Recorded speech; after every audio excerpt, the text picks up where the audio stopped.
Hello, Rafton family. Hope you guys are good. Someone asked me that, Mr. Karim, I came back to my country, home country, and I got to know that I'm absconded in UAE. So can somebody go to the immigration on my behalf and then remove that abscond? No, it's not possible.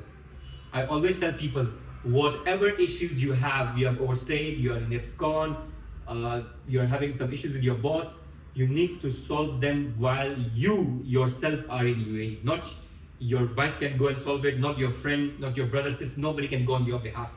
You are the passport holder, you are the visa holder, you are the one who's absconded, you are the one overstaying. It's you to go and solve it with the immigration. So even your boss now removes the abscond, it won't help you. And sometimes they say they have removed, but they have not. So it's better that you resolve the issues while you are there. And then while you're leaving, some people say, we don't know we are absconded. Go to the immigration, the easiest way. Don't go to agents or consultants, or don't come to me and say, Karim, can you find out that we are absconded? No, we cannot find that out. You can go to Amir Center, go to the immigration, whoever has the immigration access, like the immigration itself, go to them. If it's Dubai, go to Avir immigration. If it's Abu Dhabi, go to Swaihan.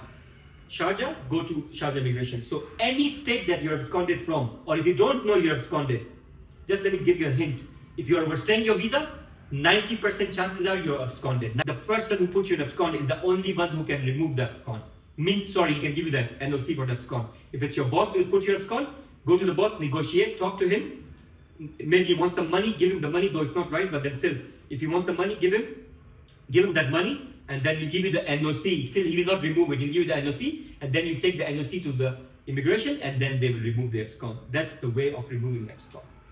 That's it. See you in the next video. Till then, much love, peace, and as I always say, God bless Africa. One love.